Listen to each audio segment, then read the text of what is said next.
Selamat malam pemirsa, kami kembali menjumpai Anda dalam program Berita Maluku Antarnusa edisi Minggu 30 Oktober 2016. Sejumlah berita penting seputar Maluku telah kami siapkan untuk Anda malam ini dan inilah cuplikan berita utama.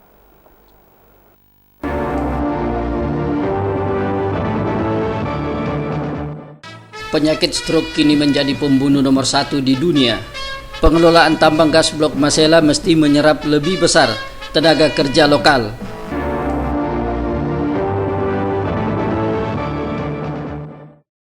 Pemirsa, itulah dua berita utama Maluku Antarnusa malam ini di samping sejumlah berita penting lainnya. Saya Jekia Papalia, langsung saja kita ikuti berita selengkapnya.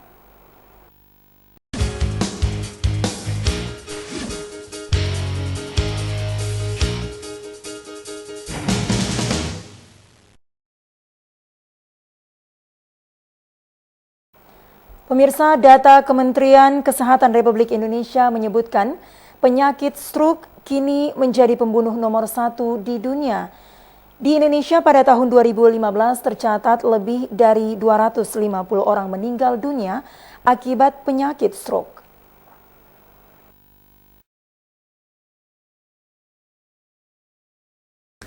Penyakit stroke umumnya disebabkan oleh pola makan yang tidak sehat dan kurang berolahraga.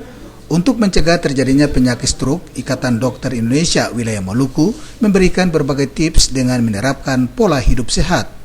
Kegiatan yang dilaksanakan itu dalam rangka merayakan hari ulang tahun Ikatan Dokter Indonesia ke-66 dan Hari Stroke Sedunia tahun 2016 yang dikemas dalam sosialisasi kesehatan. Untuk sosialisasi kesehatan, panitia penyelenggara menghadirkan Dr. Berta dari Rumah Sakit Umum Dr. Haulusi Ambon. Dalam sosialisasi tersebut, Dr. Berta memberikan tips seputar bahaya dan gejala stroke serta cara pencegahannya. Untuk mencegah penyakit stroke, masyarakat dihimbau untuk melaksanakan cara hidup sehat yang diaplikasikan dengan pola makan sesuai dengan petunjuk kesehatan seperti makan sesuai kebutuhan, berolahraga yang baik, dan membangun komunikasi dengan mitra dengan bahasa bertutur yang dapat menghilangkan stres. Dengan pola seperti itu, masyarakat dapat mencegah dan terhindar dari bahaya stroke yang saat ini menjadi salah satu penyumbang kematian sangat besar di dunia. Dr. Berta mengatakan, data Kementerian Kesehatan Republik Indonesia mencatat pada tahun lalu Indonesia merupakan salah satu negara penderita penyakit stroke terbesar di dunia dengan jumlah lebih dari 200 orang meninggal dunia. Sementara Maluku tingkat kematian pada tahun 2016 turun drastis sekitar 35% dari tahun sebelumnya. Penurunan tingkat kematian tersebut akibat kesadaran masyarakat sudah sangat tinggi dalam hal penerapan hidup sehat. Jadi saran saya, satu untuk yang pasien yang masih sehat ya, yang tidak terkena stroke, secara berkala periksa diri, bawa diri untuk periksa apa itu mengukur tekanan darah, kemudian periksa darah secara berkala. Untuk yang sudah sakit, segera datang ke dokter, karena masa emas dari suatu penyakit itu ada. Stroke itu golden periodnya 6 jam pertama. Semakin cepat datang, tingkat pemulihannya lebih cepat. Tapi kalau sudah berlama-lama di rumah, itu sudah dengan segala komplikasi, sehingga angka kecacatan tinggi, angka kematian juga makin tinggi. Ketua Ikatan Dokter Indonesia Daerah Maluku, Dr. Ade Tuanakota mengatakan, kegiatan sosialisasi kesehatan ini selain untuk memperingati Hari Stroke Sedunia dan HUT Ikatan Dokter Indonesia ke-66 tahun 2016, juga untuk memberikan pemahaman bagi para pasien dan masyarakat tentang bahaya penyakit stroke. Dalam rangka Hari Ikatan Dokter Indonesia, dalam hal ini Hari Ulang Tahun Ikatan Dokter Indonesia yang ke-66 untuk Provinsi Maluku, kita adakan beberapa kegiatan, yaitu adanya penyuluhan tentang stroke sehubungan dengan Hari Stroke Sedunia. Kemudian juga kita ada tentang IFA, deteksi dini kanker mulut rahim, yang kita adakan di Pulau Buru. Nah, untuk itu di Maluku sini kita kemarin mengadakan demo aksi damai untuk bagaimana penolakan Ikatan Dokter Indonesia terhadap dokter layanan primer. Pada pagi hari ini kita bersama-sama dengan Yayasan Jantung Indonesia Cabang Maluku, kita mengadakan senam jantung bersama, dan Dokter Eta spesialis saraf mengadakan sosialisasi tentang bagaimana pencegahan tentang stroke dalam rangka Hari Ulang Tahun Stroke Sedunia. Abu Sabawa, Cakta Maila melaporkan.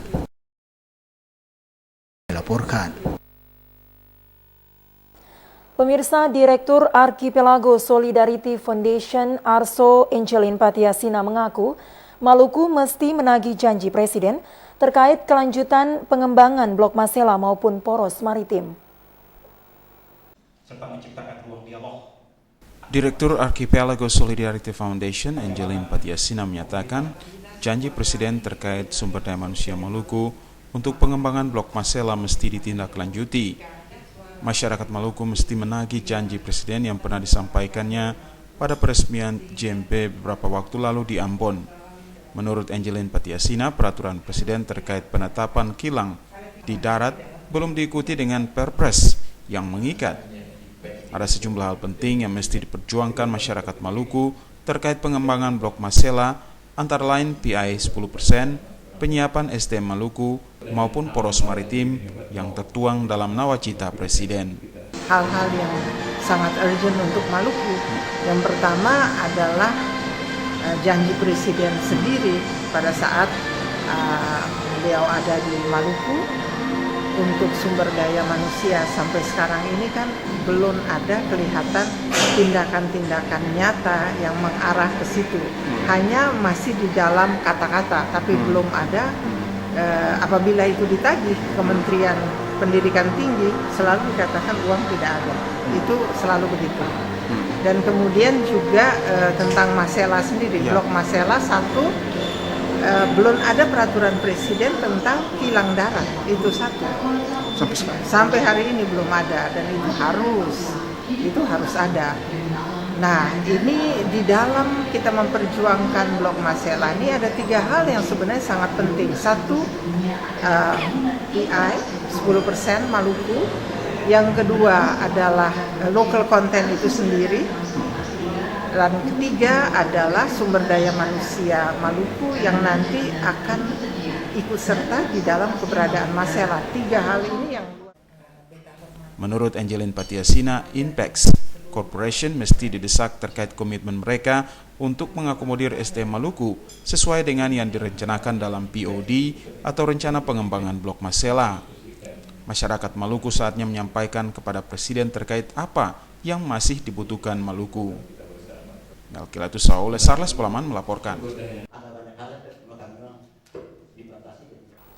Pemirsa, Guru Besar Fakultas MIPA Universitas Airlangga Surabaya, Profesor Dr. Agus Sugianto menyatakan pengelolaan sumber daya alam Maluku harus dikembangkan dengan mengedepankan ilmu akademik.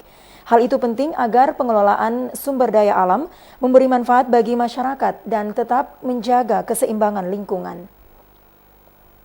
Sebagai pembicara pada seminar biologi di saat ini, Provinsi Maluku kaya akan sumber daya alam, namun belum dikelola secara maksimal untuk kesejahteraan masyarakat Maluku. Pengelolaan sumber daya alam secara berkelanjutan tanpa merusak lingkungan menjadi topik bahasan dalam seminar nasional yang digelar program studi biologi pasca sarjana Fakultas Keguruan dan Ilmu Pendidikan Unpati Ambon. Seminar tentang pengelolaan sumber daya alam pulau-pulau sangat relevan bagi Maluku karena daerah ini merupakan provinsi kepulauan. Guru Besar Universitas Patimura Ambon, Profesor Dr. Freddy Leiwakabesi mengatakan, pengelolaan sumber daya alam di Maluku membutuhkan pengkajian dan penelitian secara tepat agar tidak merusak ekosistem. Melalui seminar tersebut, para mahasiswa dapat berkiprah dalam pengelolaan sumber daya alam, utamanya di kawasan pulau. Direktur Pasca Sarjana Universitas Patimura Ambon, Dr. J. Letemia mengakui, pemerintah daerah sangat membutuhkan pengetahuan dari para mahasiswa tentang pengelolaan sumber daya alam, apalagi Provinsi Maluku akan ditetapkan sebagai Provinsi Kepulauan berdasarkan keputusan Presiden. Seminar Nasional Pendidikan Biologi menghadirkan guru besar dari Fakultas MIPA Universitas Airlangga Surabaya, Profesor Dr. Agus Sugianto. Sugianto menyatakan pengelolaan sumber daya alam Maluku harus dikembangkan dengan mengedepankan ilmu akademik, apalagi Maluku akan dibuka pengeboran Blok Masela. Kita tahu bahwa sumber daya laut itu sangat penting bagi kita, tidak hanya biologinya, juga sumber daya mineral. Jadi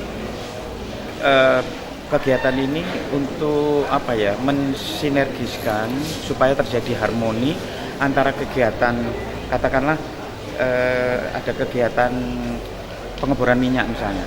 Katanya kan di sini sebentar lagi ada kegiatan eksploitasi migas.